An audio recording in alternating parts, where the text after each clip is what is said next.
It's on! It's so on, it's on! Hey, salut tout le monde! Tommy Godette qui est ici pour douteux.org. C'est la magie de Noël. Et comme c'est la magie de Noël, ça veut dire que c'est l'Halloween qui vient de se terminer. Et ce soir, on continue notre rétrospective depuis l'an 2000 avec un film d'horreur indie qui s'appelle Creepies. On est en 2003. Un film assez spécial, parce que oui, il faut l'avouer, il y a toutes sortes de cinéma, il y a toutes sortes de cinéastes, hein, c'est très humble de le dire, mais c'est un fait. Il y a toutes sortes de publics et il y a vraiment toutes sortes de publics, ouais. Creepies va m'obliger à toucher un petit peu à tous ces sujets, on va en parler ici ce soir.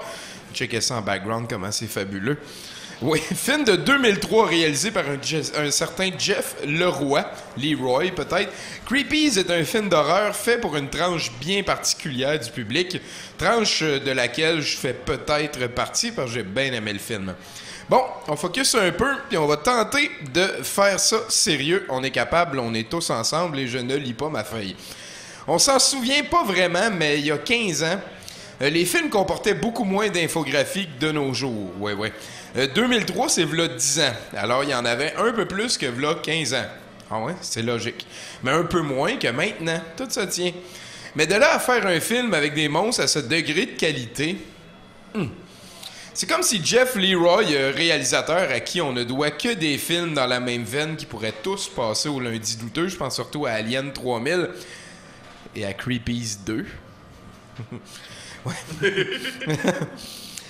Voilà, ça pourrait tout passer pour nos soirées douteuses. Donc, oui, Creepies, c'est indie, dans le sens le plus pur du mot. Et loin de moi l'idée de punir les motivations incarnées d'une bande de gens qui, eux, ont fait un long métrage. Vous en connaissez combien des personnes qui ont dit qu'ils étaient pour en faire un puis qui l'ont pas fini? Ben, vous pouvez me rajouter dans l'eau. Pour l'instant. Non, il est impossible de se mettre dans la peau du producteur parce que quelqu'un a signé le chèque pour que ce film existe. Quelqu'un a déboursé de l'argent, du sacro-saint argent, pour que ce film passe de l'état d'idée de film de monstres standard à film de monstres standard qui existe dans une pile de films de monstres standards qui ne cessent de grandir. Je vais maintenant devenir méta. Et ça va être très pédagogique et peut-être devenir une référence pour le futur, mais bon. Mais surtout, bon, pas mais, bon. Chez Douteux, on utilise une échelle de notation des productions culturelles qui va de moins 10 à 10.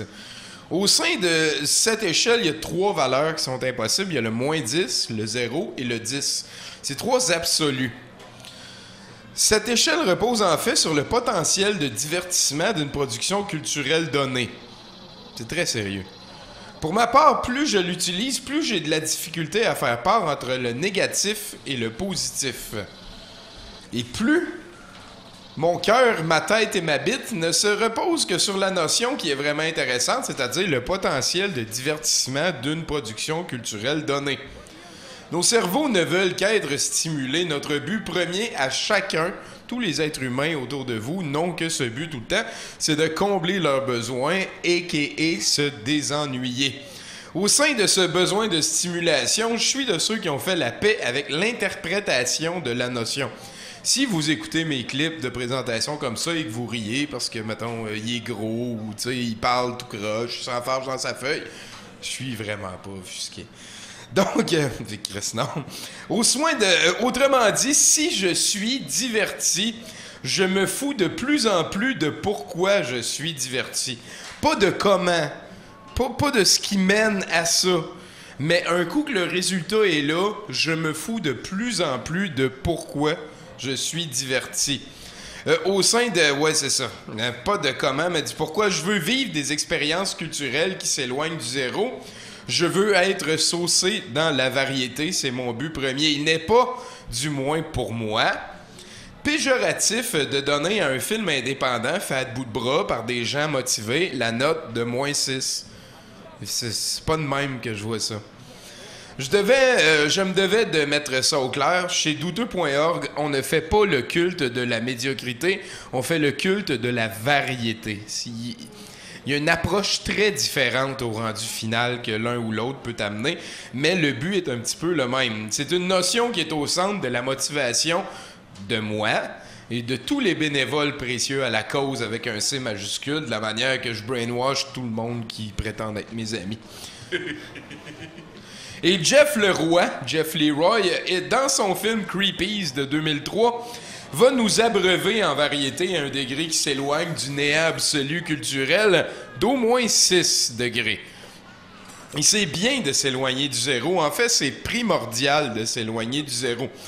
Personnellement, je pense que La Chicane, un band de Val-d'Or, plein de douchebags avec qui j'ai joué au hockey quand j'étais plus petit, et Les Bouctouches, la bande dessinée de Michel Brûlé, sont les deux productions culturelles que je connais qui se rapprochent le plus de cette notion de Event Horizon culturel. Puis en fait, c'est très difficile d'étudier une œuvre qui se rapproche autant de la neutralité, autant du mur blanc sans fond sonore. C'est très difficile parce que trop proche du zéro, le manque de stimulation nous amène à aller prendre une marche, faire la vaisselle ou simplement on s'endort. Tu sais, c'est assez plus facile et ça va souvent très mieux. En fait, il est extrêmement difficile de donner en toute conscience une note de +2 à -2 à quoi que ce soit. Ça demande de mettre de l'énergie d'analyse sur un objet qui ne fournit aucune aspérité. Genre, tu peux pas grimper la falaise s'il n'y a rien pour t'accrocher. Donc, ouais, c'est ça, aucune opinion. TK. Ce que je voulais mettre en reflet, c'est notre besoin à tout le monde, tous les êtres humains, d'être stimulés. Et puis ça a d'ailleurs été prouvé que la pire des tortures qu'un être humain pouvait subir, c'était le contraire d'être stimulé. C'est-à-dire d'être non stimulé. Pendant un temps, là, tu sais, les cabines, là, ils te font flotter dans de l'eau saline pour que... Faites vos recherches, vous avez Internet. Habituellement, on dit que les productions qui réussissent à nous divertir de la manière dont les créateurs voulaient qu'on soit divertis terminent dans le positif. Un excellent film post-apocalyptique qui nous présente une femme fertile, tu sais, qui est la dernière femme fertile de l'humanité. C'est sorti en 2006, ça a été très poignant, ça m'a vraiment eu, ce film-là. Je parle bien entendu de Children of Man. Mais bon, à la base, c'est une femme fertile qui est la dernière dans un monde post-apocalyptique. Ce qui est exactement ce qu'on adore rire d'eux. Mais bon, hein, c'est quoi qui est important? C'est d'être diverti, et cette fois-là, ils l'ont fait de la bonne manière. Les productions qui nous divertissent d'une manière totalement différente que celle de laquelle les créateurs voulaient nous divertir terminent d'habitude dans le négatif. Si, mettons, Tommy Wiseau, il voulait nous présenter un triangle amoureux vraiment nouveau genre, dans une pièce avec des amis, ça n'a pas marché. Mais ça reste un excellent film. C'est ça qui est important, c'est que c'est un excellent film. Creepies, c'est un petit peu entre les deux. On aurait pu lui donner la note de plus ou moins, et c'est peut-être la note de plus ou moins que je viens de vous expliquer ce soir. Mais bon, faut pas renier que c'est un film d'infographie tout croche, et de marionnettes tout croche, et de maquettes tout croche. Genre, réellement tout croche. Vous allez peut-être voir vos plus tout croche de toutes les maquettes tout croche de l'histoire. Donne-moi un budget, une équipe pour faire tout autant tout croche, puis je crois pas que je serais capable de trouver les personnes. Puis je connais des gens qui seraient capables de... Genre, mettons, je te donne 20$, fait que fais ça moins hot que ce que t'aurais été... Tu sais, je sais pas. On ne peut plus reproduire ce que c'est Creepies, parce qu'on est passé l'étape, on est passé le seuil qui nous amène à invariablement ne pas pouvoir faire aussi poche. C'est ça que je veux dire. En tout cas, ce qui est sûr, c'est que c'est pas le manque de talent à faire des infographies qui aura stoppé Jeff Leroy, le réalisateur, et son équipe, à nous fournir un film avec quelques-unes des séquences de maquettes les plus grossières, quelques-unes des séquences d'infographie les plus laides de tous les temps. Et je suis très prompt au superlatif, mais vraiment. Ce soir, 2003, rétrospective, on est très contents. Ils l'ont fait, et c'est pour ça que, pour moi, c'est pas un plus ou moins, ce film-là, c'est un moins.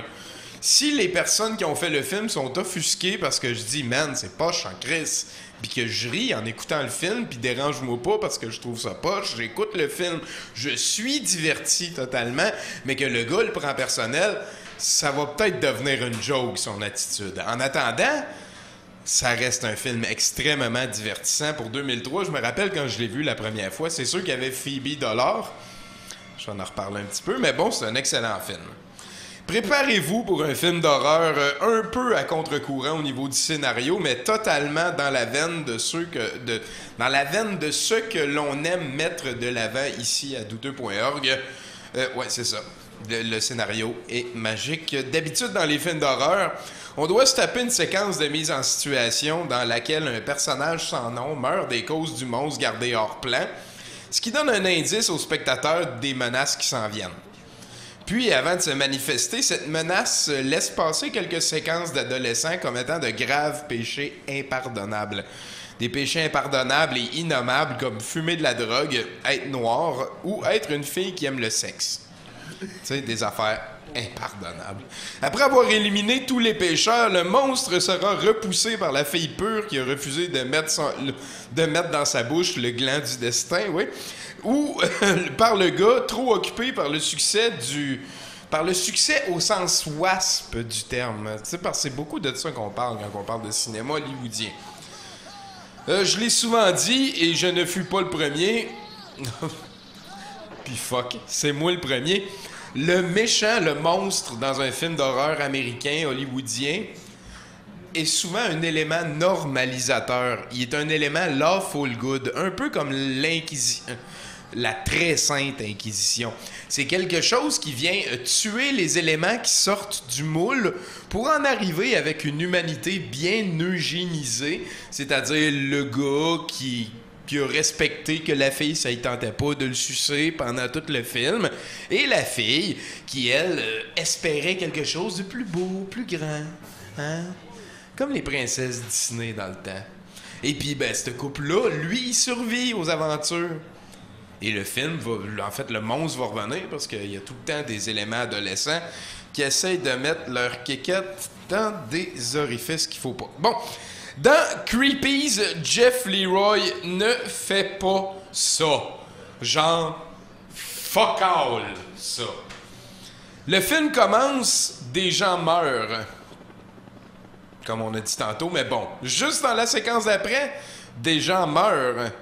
Et puis à partir de la 53e minute jusqu'à la 90e, on embarque dans une cavalcade d'incroyables moments magiques au sein desquels Ron Jeremy va trouver le moyen de nous offrir sa plus belle prestation d'acteur de ce côté-ci d'Orgasmo et de ses érections. Vraiment. Et si quelqu'un a peur devant les manifestations d'araignées,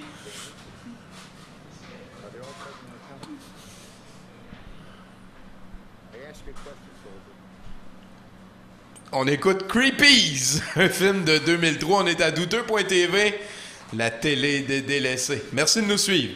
Bye. 70% pour 100%. 70% pour 100%.